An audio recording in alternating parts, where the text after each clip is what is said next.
أمي كم أهواها أشتاق لمرآها وأحن لألقاها وأقبل يمناها أمي كم أهواها أشتاق لمرآها. Assalamualaikum warahmatullahi wabarakatuh. Alhamdulillahirabbil alamin, nabihi nasta'in ala umuri dunya waddin.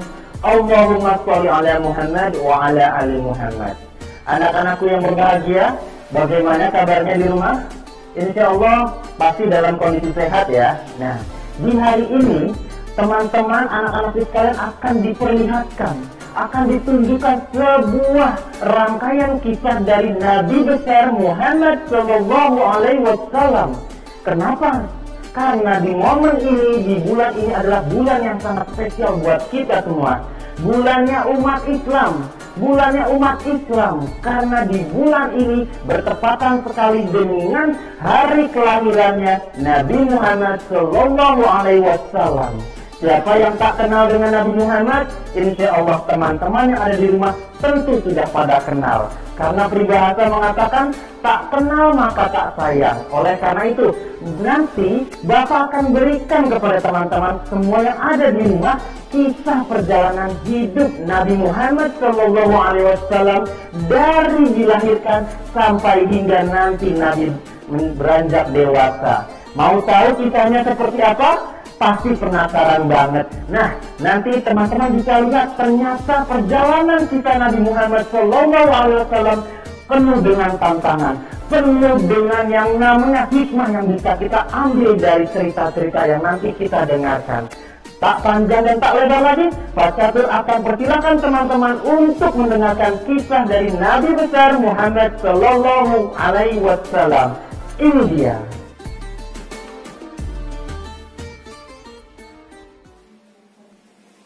Abdullah nama ayahnya, Aminah ibundanya, Abdul Muttalib kakeknya, Abu Thalib pamannya, Khadijah istri setia, Fatimah putri tercinta.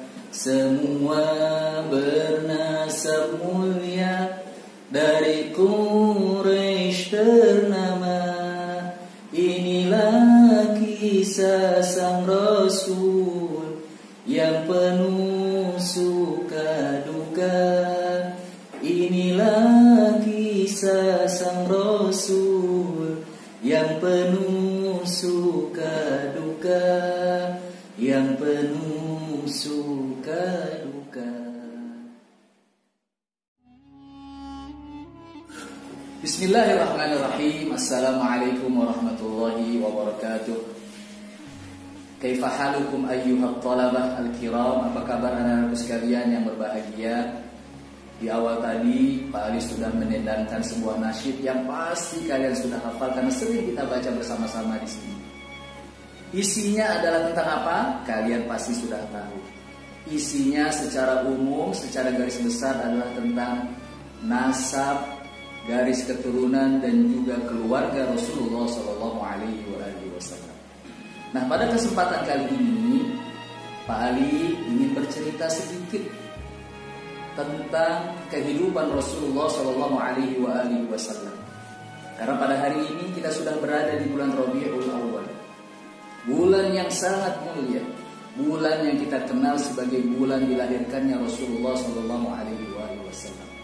Nah, kira-kira peristiwa apa saja yang terjadi menjelang Rasulullah Shallallahu Alaihi Wasallam itu dilahirkan? Pertama, Bapak ingin menyebutkan terlebih dahulu tentang nasab atau garis keturunan Rasulullah Shallallahu Alaihi Wasallam. Seperti yang Bapak sampaikan di awal tadi di dalam nasyid, bahwa ayah beliau bernama Abdullah, sementara ibunda beliau bernama Aminah. Kemudian kakek Rasulullah Shallallahu Alaihi Wasallam bernama Abdul Muttalib. Sedangkan pamannya, nah kalau pamannya Nabi ini banyak, tetapi yang mencintai, merawat, mengasuh dan melindungi Nabi Shallallahu Alaihi Wasallam adalah Abu Thalib. Sementara istri beliau bernama Khadijah dan putri tercinta beliau adalah Fatimatus Zahra. Nah, anak-anakku, peristiwa apa saja yang terjadi sebelum Rasulullah Shallallahu Alaihi Wasallam dilahirkan? Nah, yang paling terkenal dan mungkin kalian sudah pernah dengar ceritanya adalah kisah pasukan gajah yang datang ke Mekah untuk menghancurkan Ka'bah. Cerita ini pun diabadikan oleh Allah Subhanahu wa taala di dalam salah satu surat di Al-Qur'an, yaitu surat Al-Fil, di mana Raja Abraha yang berasal dari negeri Habasyah datang ke kota Mekah bersama dengan pasukan gajahnya yang luar biasa dahsyatnya. Mereka menunggangi gajah yang sangat besar, datang berbondong-bondong dengan persenjataan yang lengkap pada saat itu untuk menghancurkan Ka'bah. Tetapi Allah Subhanahu wa taala menghalang-halangi niat jahat dan niat busuk Abraha beserta pasukannya yang ingin menghancurkan Ka'bah. Allah Subhanahu wa taala mengirimkan burung ababil yang sangat banyak. Burung-burung tersebut berterbangan di atas Ka'bah dan di atas kota Mekah. Kemudian burung-burung ababil tersebut menjatuhkan batu-batu panas yang kemudian meluluh lantahkan dan memporak-porandakan pasukan gajah Abraha. Kemudian peristiwa selanjutnya yang juga terjadi pada saat Rasulullah Shallallahu Alaihi Wasallam dilahirkan. Kalau tadi pasukan gajah Abraha datang sebelum Rasulullah dilahirkan, maka pada saat Rasulullah Shallallahu Alaihi Wasallam dilahirkan juga banyak peristiwa besar yang terjadi mengiringi kelahiran beliau. Di antaranya yang pertama adalah padamnya api Majusi. Api ini sudah ribuan tahun tidak pernah padam. Tetapi ketika Nabiullah Muhammad sallallahu alaihi wasallam dilahirkan, tiba-tiba api Majusi ini menjadi padam. Kemudian selanjutnya yang ketiga adalah beberapa balkon istana Persia juga ikut hancur pada saat Rasulullah Shallallahu Alaihi Wasallam dilahirkan. Anak-anakku sekalian yang berbahagia, Rasulullah Shallallahu Alaihi Wasallam itu diutus oleh Allah di kota Mekah, di negeri Arab, di Jazirah Arab. Dan kita tahu semua bahwasannya Jazirah Arab, masyarakat Arab pada masa itu dikenal sebagai masyarakat jahiliyah. Kenapa mereka sampai disebut dengan masyarakat jahiliyah? Yang pertama sudah pasti karena mereka itu menyembah berhala, menyembah patung. Bahkan mereka punya patung yang sangat besar yang bernama Hubal. Padahal patung dan berhala yang mereka sembah itu dan mereka anggap Tuhan adalah buatan tangan mereka sendiri. Kemudian yang kedua, mereka juga gemar mabuk-mabukan, minum-minuman keras, dan juga gemar mencuri atau merampok harta orang lain.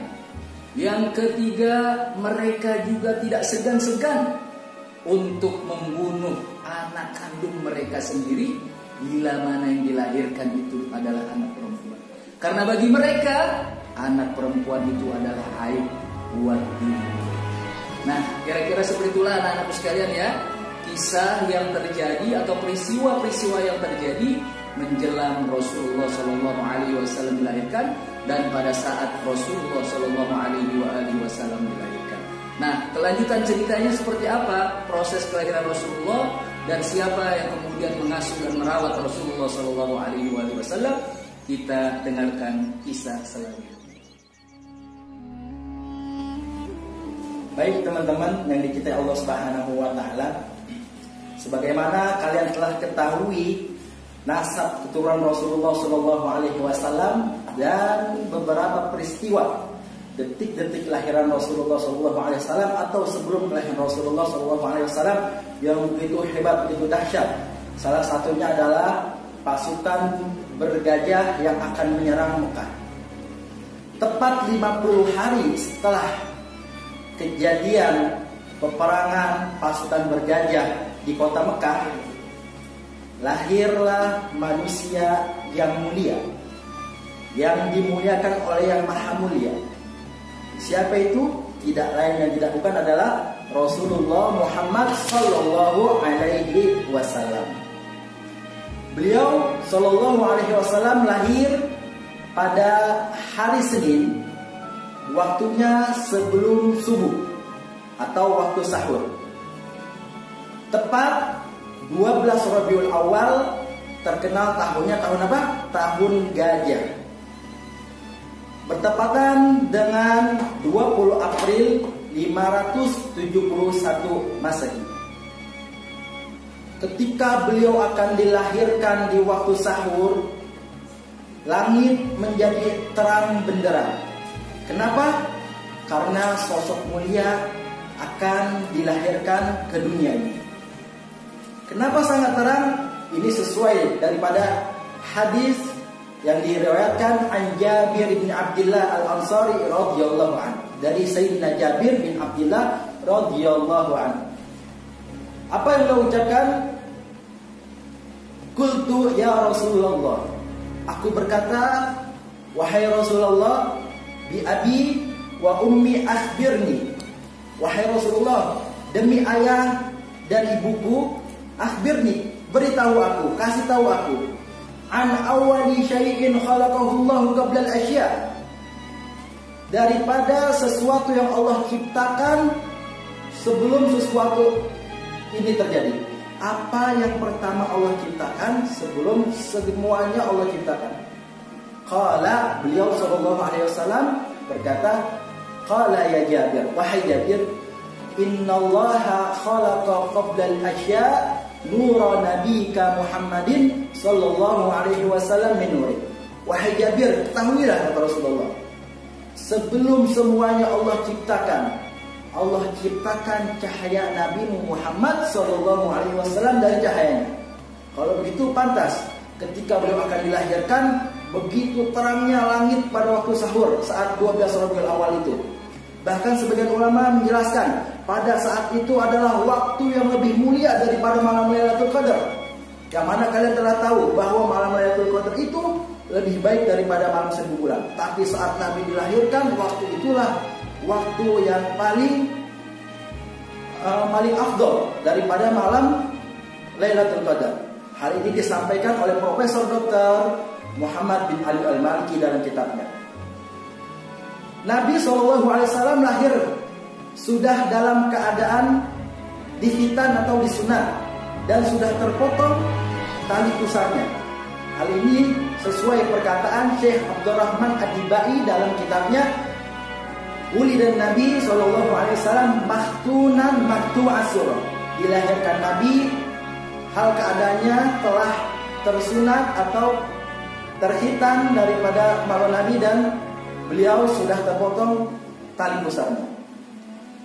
Orang yang pertama merawat beliau adalah Ummu Aiman. Siapa ini Ummu Aiman? Ummu Aiman adalah budak daripada ayahanda beliau Sayyidina Abdullah. Beliau dilahirkan di rumah paman beliau yang bernama Abu Thalib. Setelah diasuh oleh Ummu Aiman, beliau disusui. Orang pertama yang menyusui beliau adalah Suwaibah. Siapa ini Suwaibah? Suwaibah adalah budak daripada Abu Lahab, pamannya Nabi. Setelah disusui Suwaibah, dirawat Suwaibah dan Ummu Aiman, beliau disusui kembali oleh Halimatus Sa'diyah.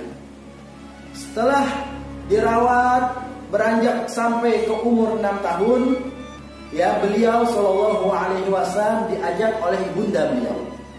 Dan yang perlu teman-teman ketahui bahwa saat beliau masih berada di dalam kandungan ibu beliau dalam usia 2 bulan, beliau sudah ditinggal wafat ayahnya. Beliau sudah menjadi anak yatim, teman-teman. Ketika ibunya mengajak beliau pada usia 6 tahun kemana? Untuk mengunjungi makam ayah beliau. Dan setelah pulang dari makam ayah beliau, beliau sallallahu alaihi wasallam sampai di kota Abwa atau di desa Abwa. Desa Abwa ini terletak pada antara kota Madinah dan kota Mekah.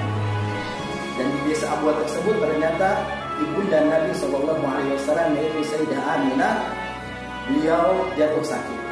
Sampai akhirnya beliau menghembuskan nafas terakhir di kota Abwa tersebut.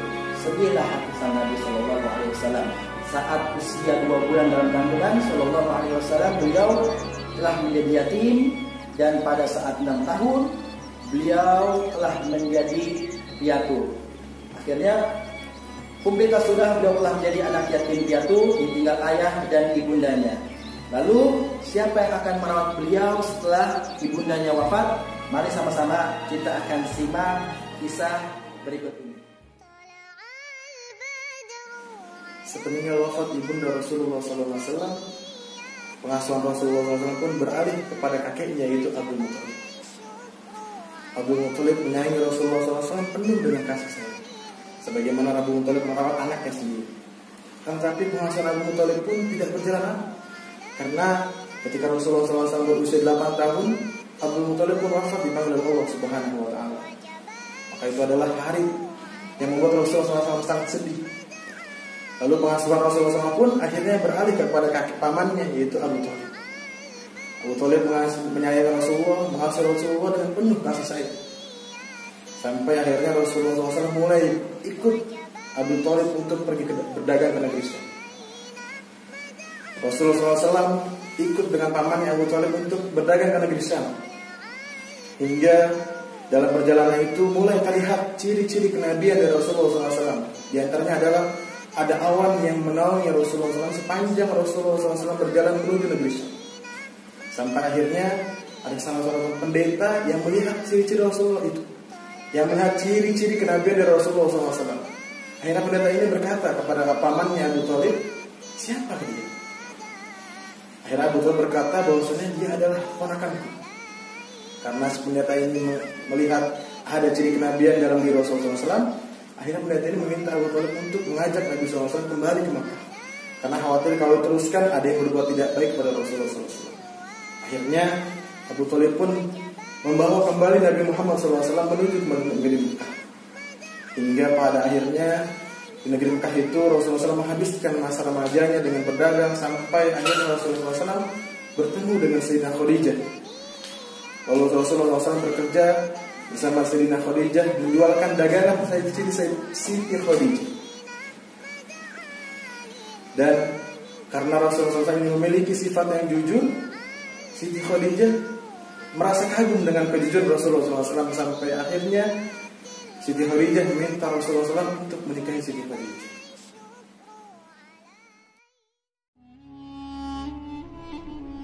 Nabi Shallallahu Alaihi Wasallam pergi yang kedua kali untuk berdagang dengan Maisarah, budak sekaligus sekretaris Rasul Shallallahu Alaihi Wasallam.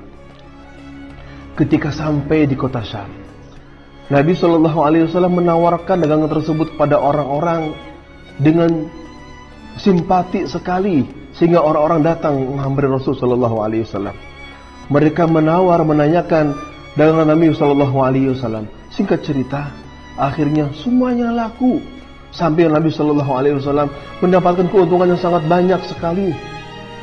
Di samping itu, para sahabat Nabi Shallallahu Alaihi Wasallam dan paman Rasul Shallallahu Alaihi Wasallam datang menghampiri pamannya Sayyidah Khadijah radhiyallahu anha untuk meminang Sayyidah Khadijah. Rasul Shallallahu Alaihi Wasallam memberikan mahar kepada Sayyidah Khadijah, yaitu sebesar 500 dinar. Anak-anakku yang disayangi oleh Allah Subhanahu wa Ta'ala, pada usia Nabi Shallallahu Alaihi Wasallam 35 tahun, terjadilah banjir yang sangat dahsyat. Sebelum datang banjir tersebut, hujan datang berhari-hari sehingga menjadikan kota Mekah banjir, dan banjir tersebut mengenai dinding Ka'bah sehingga robohlah dinding Ka'bah. Akhirnya pada masyarakat 4 suku kabilah mereka berunding bermusyawarah guna untuk membangun kembali Ka'bah, sehingga mereka berurunan mengeluarkan uang satu kabilah demi kabilah, sehingga terkumpullah uang untuk mendirikan bangunan Ka'bah.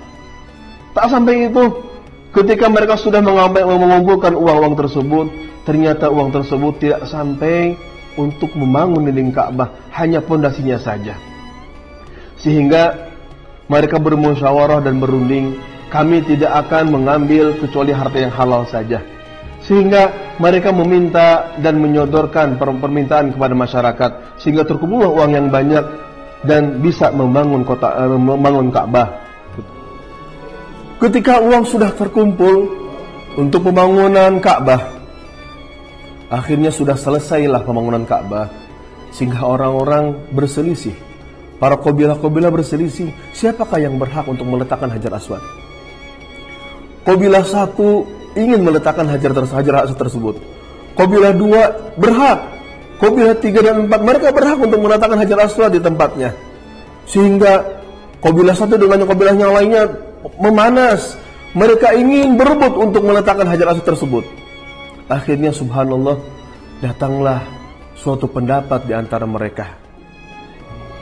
Diputuskanlah di antara mereka yang meletakkan Hajar Aswad tersebut kepada tempatnya adalah kepada seseorang yang pertama kali masuk ke dalam Masjidil Haram.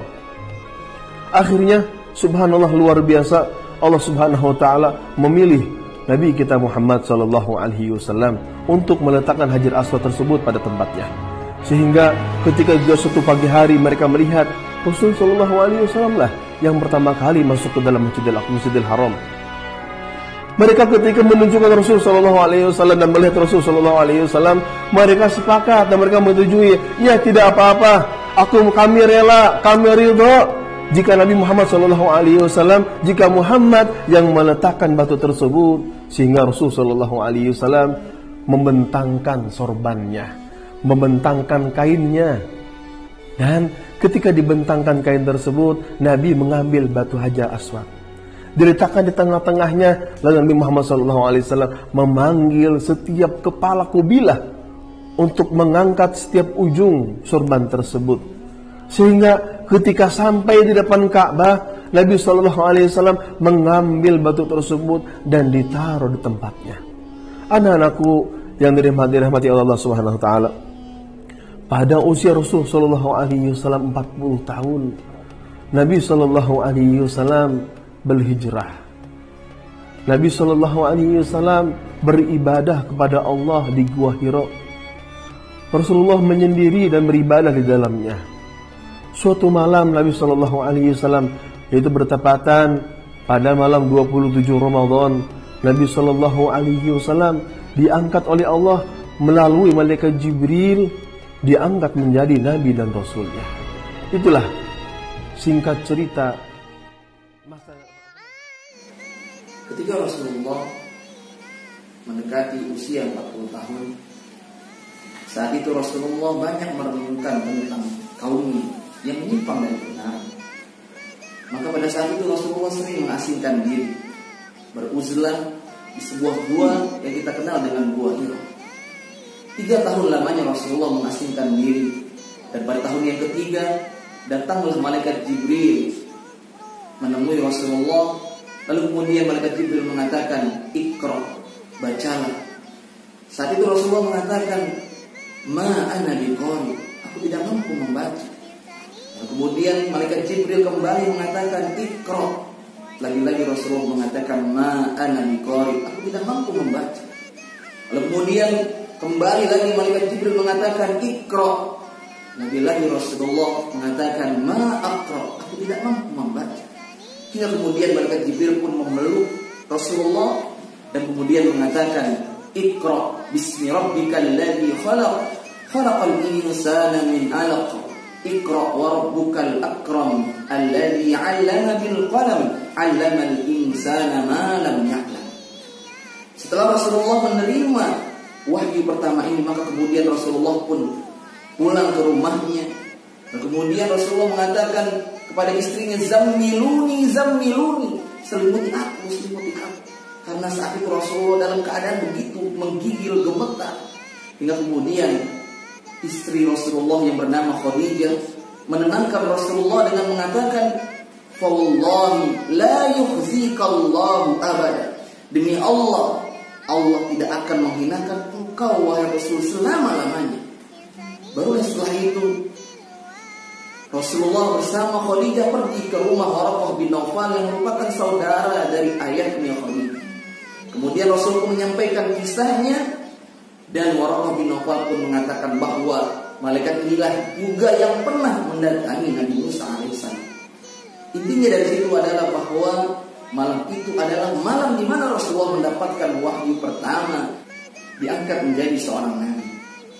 Kemudian Rasulullah menyampaikan dakwahnya secara sembunyi-sembunyi, dan ada beberapa orang yang mau menerimakan ajakan Rasulullah yang kita kenal dengan as-sabiqunal awwalun, yaitu orang-orang yang pertama memeluk Islam. Kemudian sampailah perintah kepada Rasulullah untuk berdakwah secara terang-terangan. Di saat inilah banyak orang-orang kafir Quraisy yang menentang Rasulullah, bahkan pamannya sendiri yang bernama Abu Lahab. Setelah orang-orang kafir Quraisy melakukan penentangan, melakukan penyiksaan kepada Rasulullah sallallahu alaihi wasallam, maka di saat itu juga ada peristiwa kesedihan yang dialami oleh Rasulullah sallallahu alaihi wasallam. Saat itu pamannya yang senantiasa melindunginya meninggal dunia. Berapa bulan kemudian meninggal juga istri tercintanya Khadijah. Dan ini kita kenal dengan tahun kesedihan Rasulullah sallallahu alaihi wasallam. Maka setelah peristiwa ini Rasulullah pun saat itu mencoba untuk menyampaikan dakwahnya di sebuah daerah yang kita kenal dengan Taif. Maka saat itu orang-orang Taif tidak mau menerima ajakan Rasulullah. Bahkan mereka pun melempari Rasulullah dengan batu hingga Rasulullah pun terluka. Tahukah kita, ketika Rasulullah terluka, maka saat itu datang malaikat Jibril dan malaikat penjaga gunung menawarkan diri kepada Rasulullah untuk menimpa daerah tersebut dengan 2 buah gunung. Tetapi Rasulullah mengatakan, semoga ada di antara mereka yang mau mengesahkan Allah Subhanahu wa taala dan tidak menyekutukannya. Luar biasa Rasulullah sallallahu alaihi wasallam. Ketika ia disakiti, ia tidak mau membalasnya. Bahkan ia malah mendoakan orang-orang tersebut. Karena Rasul mengatakan, Allahumma ghfir li qaumi fa innahum la ya'lamun. Ya Allah, ampunilah kaumku, sesungguhnya mereka tidak mengetahui. Saat itu dalam sebuah riwayat disebutkan ada beberapa penduduk Madinah yang mengucapkan beberapa bait syair yang isinya Tala'al badru 'alaina min thaniyatil wada' wajaba syukru 'alaina ma da'a lillahi da'. Kaum Ansor begitu senang menyambut Rasulullah SAW. Bahkan mereka menawarkan diri untuk supaya Rasulullah tinggal bersama mereka. Tapi Rasulullah SAW tidak memilih satupun dari mereka. Nabi SAW meminta mereka untuk membiarkan untanya berhenti di tempat itu, kemudian Rasulullah SAW akan tinggal di situ. Disinilah kemudian unta tersebut berhenti di kediaman Abu Musa al-Ansari.